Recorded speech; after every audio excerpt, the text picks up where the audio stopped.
ስራሽ የወንዶችን እይታ መሳብ ነው የፈለግሽው? አላወቅሽም ምን አንቺ ለሁሉም ወንዶች አለመሆንሽ። አንቺ እኮ ለአንድ ወንድ ብቻ ነሽ፣ እሱም ደግሞ ባልሽ ነው። وهل أريدن يوما مياه مجنة وهل يبدون لي شامة وطفيل. حسبك يا بلال حسبك.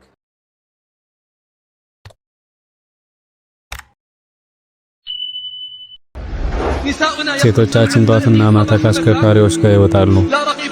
ተቆጣጣሪም የላቸውም። በአባቷ ፊት ለፊት ትወጣለች።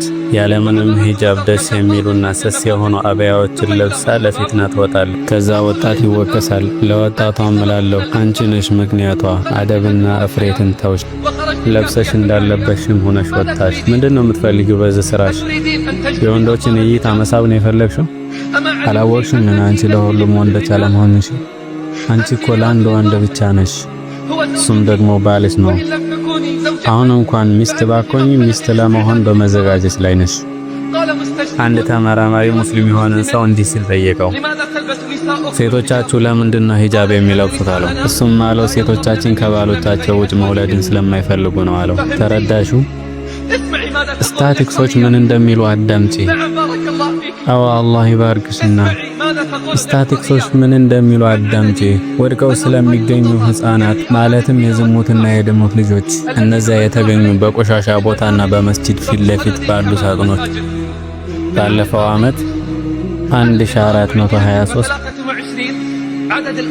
በምስራቅ ክልል ብቻ ወድቀው የተገኙ ህፃናት ላለፉት ሙሉ ዓመታትም 32 ልጆች ተገኝተዋል።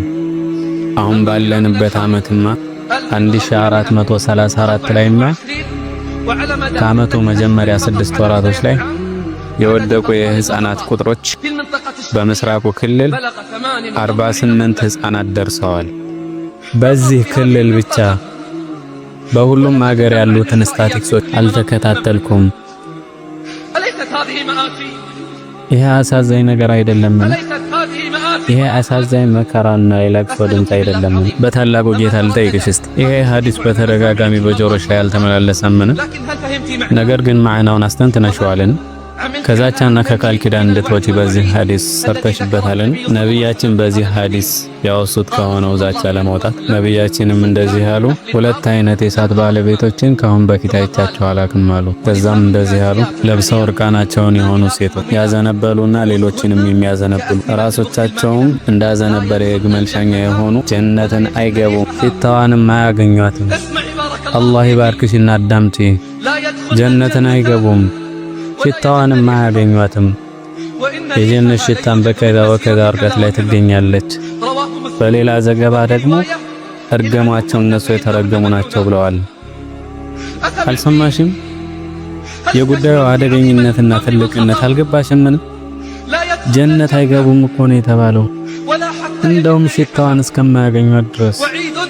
ይሄ እኮ ዛቻ ነው፣ ለአስፈሪነቱ ሰውነቶች የሚንቀጠቀጡለት የሆነ። ከዛም መርገማቸው እነሱ የተረገሙ ናቸው በማለታቸው በአላህ ይሁንብኝ ከልብ በስተፊት አእምሮን የምታስጠሪ ነው። ይሄ ስለ ዛቻ ነው። ታዲያ ይህ ዛቻ ስለሚመለከታቸው ሰዎች ምን ትያለሽ? እንደዚህ አይነት ሰዎችን በገበያና በገበያ ማዕከላቶች ውስጥ አላየሻቸውም? በቅርብ ጊዜ በወጡና ዘመናዊ በሆኑ ፈሩ አባያዎችን ይለብሳሉ። በትከሻቸው ላይ አባያዎችን ያንጠለጠሉ ሲሆኑ ደረቶቻቸውም ግልጽ ይሆናሉ። የፊቷ መሸፈኛም ወደ ጌታው ስሞታ ያቀርባል፣ ጓደኛው ከሱ የተጠራራች መሆኑን። ሂጃቦችና አባያዎች ለመዋቢያ አለመሆናቸውን አላወቀችም። እንደውም እሱ ውበትን ለመሸፈንና ለመደበቂያ ነው። እስኪ በአላህ ልጠይቅሽ፣ እነዚህ ስስ የሆኑ አባያዎች በአኢሻና በፋጢማ የልጅ ልጆች ላይ ትገባለችን? በታጨችም ጊዜ ብላለች፣ እኔ በራሴ ተማመናለሁ፣ ነፃነቴ ልብ ወለዴን ዘግቶታል። እኔም እልሻለሁ እህቴ፣ ሁለት ተቃራኒ ነገሮች በአንድ ላይ አይሰባሰቡ፣ የልብ ወለድና የጥሜት ድን። በአላህ እምላለሁ ህዝባችንን ለውርደት የዳረገው ወሰን የሌለው ሁለት አይነት ማንነት ብቻ ነው።